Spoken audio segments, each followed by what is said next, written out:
Alrighty, guys. Welcome to the next results for previous WWE 2019 pay-per-views, and the next one we're going to look at WWE Super Showdown, which, well, interestingly, this was the one which caused a bit of controversy. I'm not going to lie. Particularly the main event for the show was the most controversial one in WWE history, especially the fact that it took place on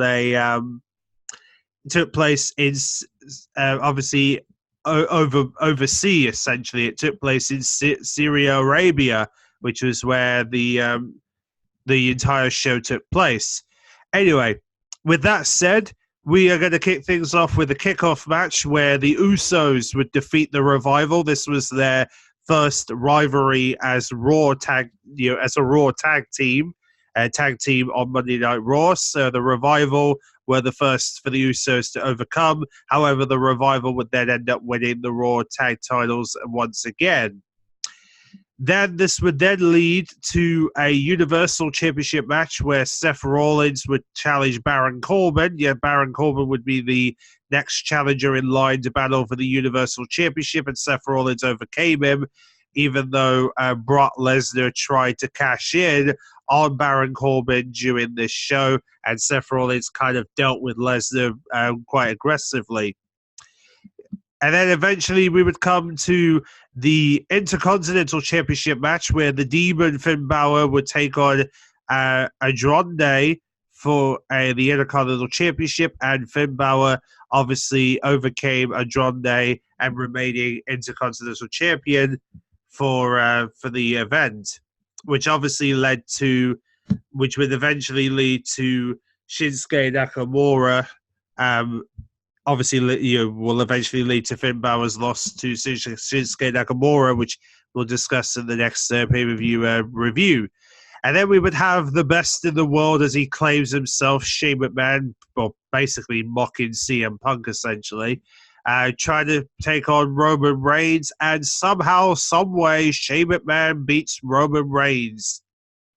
Like, why did Vince have to let his son beat a very popular star like Roman Reigns? That's probably the most absurd thing I've ever heard WWE ever do. Like, Shane McMahon, of all people, beating Roman Reigns. That is a messed up statement, to be honest. If Vince thinks that's acceptable in 2019, then oh boy. And then eventually this would lead to Larry Sullivan defeating the Lucha Dragons by disqualification in a 3-on-1 handicap match. So, yep, Lucha Household Party obviously successfully winning due to DQ. Then we would have the renewed rivalry of Randy Orton and Triple H. Yes, these two met again, and this time Randy Orton once again beating Triple H in a 1-on-1 match. And in fact, it was because of this match that Triple H even said backstage about what does the future hold for Triple H, because remember this was Triple H's first match since Batista, when he beat Batista at WrestleMania, but of course it was this match Randy Orton overcame the odds. Then eventually we would come to Braun Strowman facing Bobby Lashley 1-on-1. Eventually that would lead to Braun Strowman beating Bobby Lashley in the Superstar Showdown.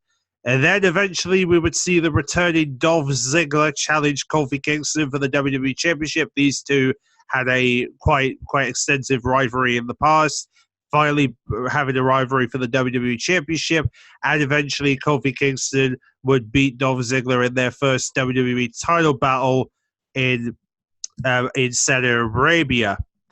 And then eventually this would lead to the 50-man Battle Royal. If you remember the Greatest Royal Rumble they did last year, this is pretty much bringing back that Battle Royal. And, of course, the first ever 50-man Battle Royal was won by Mansoor, who would obviously be the first person to ever win a big Battle Royal on stage. And then, of course, we come to the controversy one, the controversial match of the year, The Undertaker and Goldberg. Two men two considered legends of the wrestling industry. Goldberg considered the legend of WCW. The Undertaker considered the legend of WWE. These two finally colliding on stage, and well, it was quite given that this match kind of had a lot of controversy. A lot of people didn't like this match in particular, but however, though, it led to The Undertaker beating Goldberg. Yes, he finally went as far as to finally defeat Goldberg, and yes, Goldberg would finally be beaten in Saudi Arabia, as they would finally overcome Goldberg and become the winner of the match, which is pretty damn impressive, isn't it? For Goldberg to be, you would think that Goldberg would overcome The Undertaker, but it looks like The Undertaker was bigger enough to beat Goldberg, and Goldberg unsuccessfully unable to defeat The Undertaker. So yeah, that was pretty much the end of the Superstar Showdown event in Saudi Arabia.